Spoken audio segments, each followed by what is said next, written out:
you like used the story of what you're going through as a push through for everybody else, like to help, like your process was going to help heal their process. And I think it's really unique in the prophetic to have, the prophetic's been known for not having vulnerability. And as long as I've known you, you've been, part of your story is that your breakthrough is everyone else's breakthrough, which is really unique. So you can go back in your story. I just wanted to point that out in the story. It's powerful. And and from there,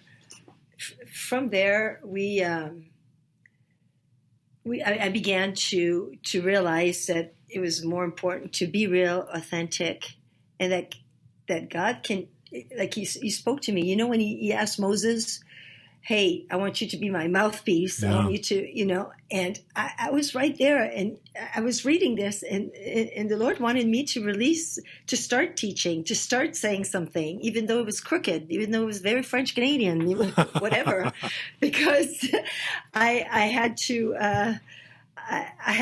walk it out. So I started to do that, but then we went to Toronto, and Toronto completely changed the direction that we were taking. Wow. Because you see, Paul had started a year prior to Toronto, 1994. He had started to go to the mountain to pray every Friday and fast. And he would and then he felt, God touched him on the mountain. And he says, I'm going to give you the city. I mean, and it was like, we're a little church. We're growing. Because there's the grace and the love that is being released. So we go from 200 to 400. But, it's not about numbers, but there was a growth. There was a health that came into the church because it was pretty bad when we walked into that church, And so, anyway, so that Sunday, one Sunday, he couldn't stop laughing. He couldn't stop, having this joy when he was preaching. And so a couple at the end said, hey, there's something going on in Toronto. We want to take you. And so we end up in Toronto, and that's where Paul, he just went, the last night we were there, he just went to someone that he thought was like a janitor because he was so unassuming, and he had not spoken while we were there, and it was Randy Clark. And so I know. And so he says, hey, can you pray for Vegas? We need some help there. And Randy says, well, but I want to pray for you. Again, it's the person, Yeah. And so, and Paul's like, no, I'm fine. He goes, I'm fine. And he goes, no, I really need to pray for you, Paul. And he goes, okay, go for it. And so, and there's Paul's story. But again, it was a vision that pushed us into the next season, into whatever you call it. But he prayed for him. And of course, Paul fell to the ground, and he goes, I fell to the ground because I couldn't stand up anymore. Wow. Not because Randy pushed me. Yeah. Yeah. And he says, and all of a sudden, and I remember I was there, and I was literally embarrassed because it looked like my husband. Because when it doesn't happen to you and you're not familiar with any of this, except I had been in a Catherine Coleman crusades, many of them. Wow. When you're not familiar with this one here, he was literally giving birth. Oh, wow. He had his legs up, up.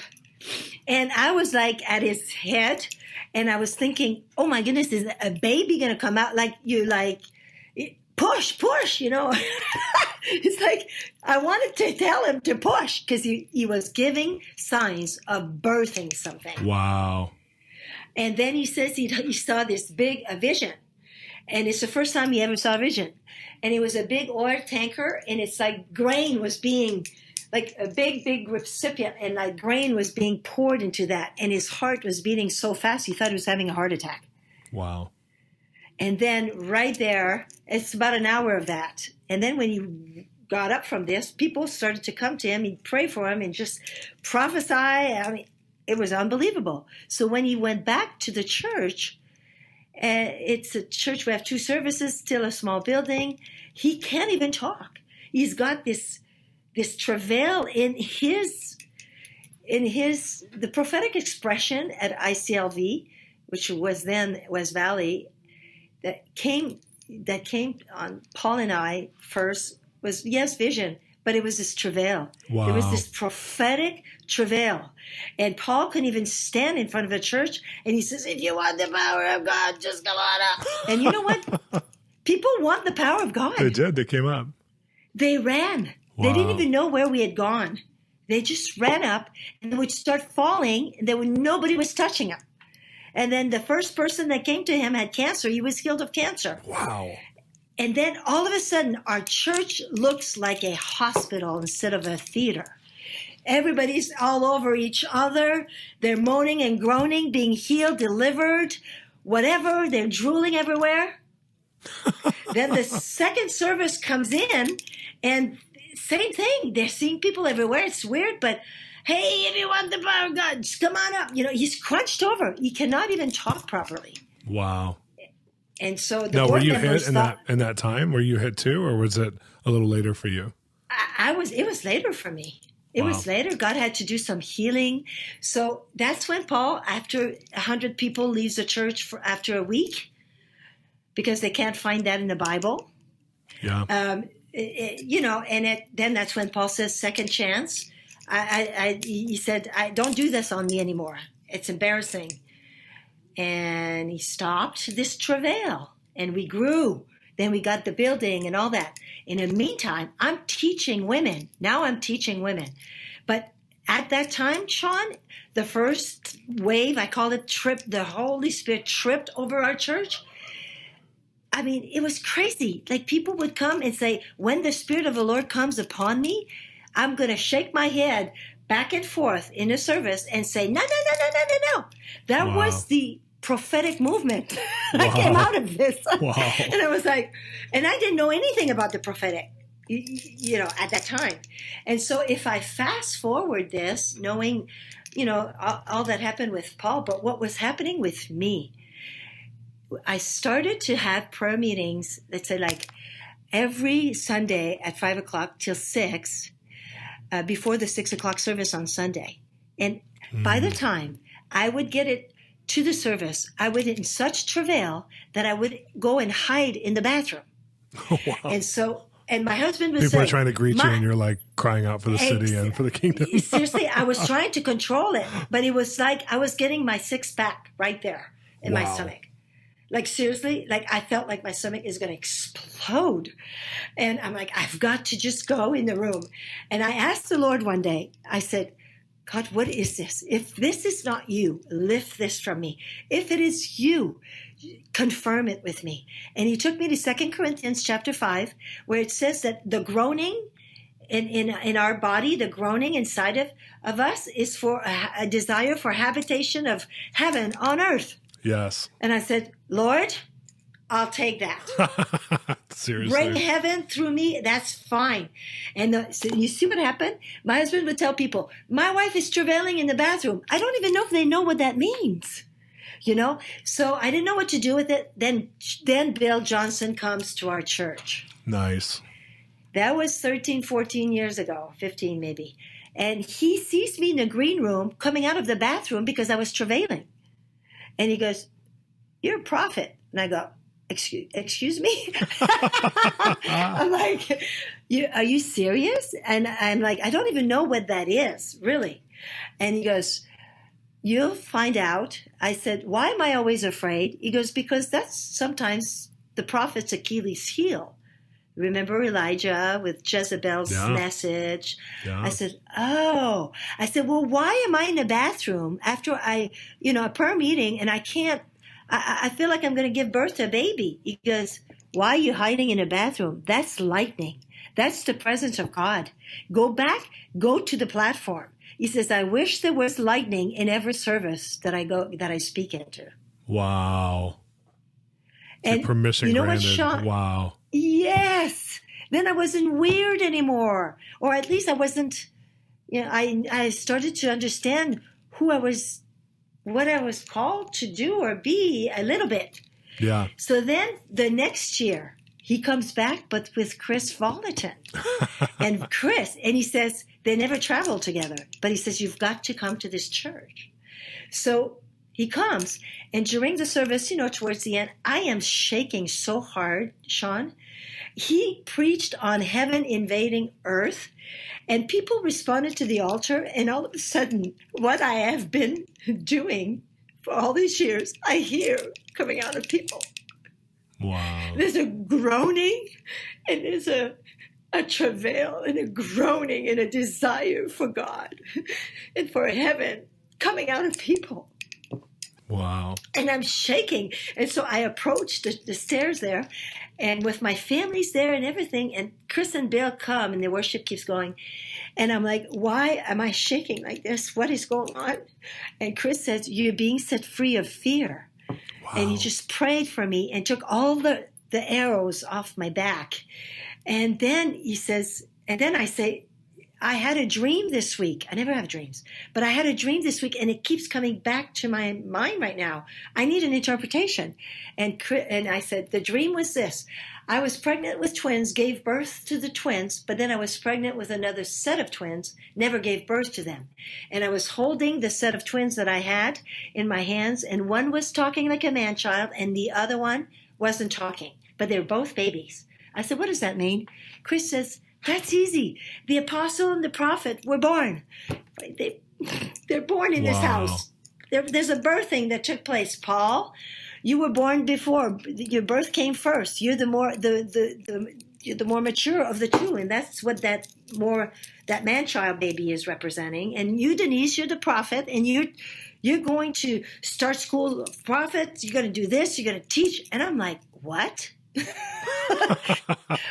Oh, okay. But then Bill Johnson said something that was so powerful also. He said, now, there's 4 generations, Denise, in your family that were supposed to be prophets. 4. Wow. But they were too frustrated. There was frustration because they were in the wrong place.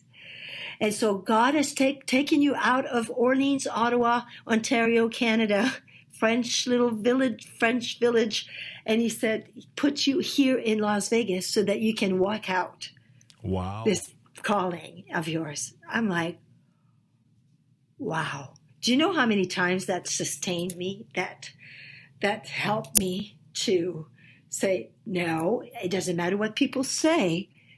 This is your calling. This is why he brought you to Vegas. And of all the places he could have brought me to, I thought this would have been the last one. Oh, sure. It's probably not on your credit ever. Never. And so 2 months later, I started to grab books, Chris's books and Steve Thompson and Bill Hammond and stuff, and I started to teach the prophetic. I just said to people, hey, if you want to learn about the prophetic, I didn't even know anything about it, but I'd come. There was 150 people that showed up on a Saturday at 4 o'clock. That's awesome. Yeah. And then they started to say, hey, I know Chuck Pearson, I know this one, and I know that one. And I go, you actually know them? You were mentored by them, like one-on-one? No, I read their book. I should be doing this. I said, oh, I'm sure you know so much more than I do. I finally had to say, listen, I'm glad you all know Chuck, and you all know Chris, and you all know Bill Hammond, but I want you to know that you're not the one who was called to do this. I was. Yeah. So you're either going to join me and let's create a great culture, a prophetic culture. But I didn't have those terms then. I just said, I got to do this. I was called. I took the word as cash. Yeah, you did. And you cashed it in the bank. I think one of the things that's interesting is that season 2, because you guys are no longer Assemblies of God, but in the Assemblies of God, and I love Assemblies of God. So when I say this, there's just not a lot of women empowered. So it very much is usually the husband. And I'm watching you guys' journey throughout all these years, and you and Paul co-lead. And right now you're even leading more than he is in some ways, just because of the journey you guys have been on. And I think, I look at it and I just think it's such a beautiful expression of God taking someone who's unlikely and putting him in this role, because everybody knows, like, can relate to you and go, I can do this. Like, you're so empowering. I can do this. I can do this.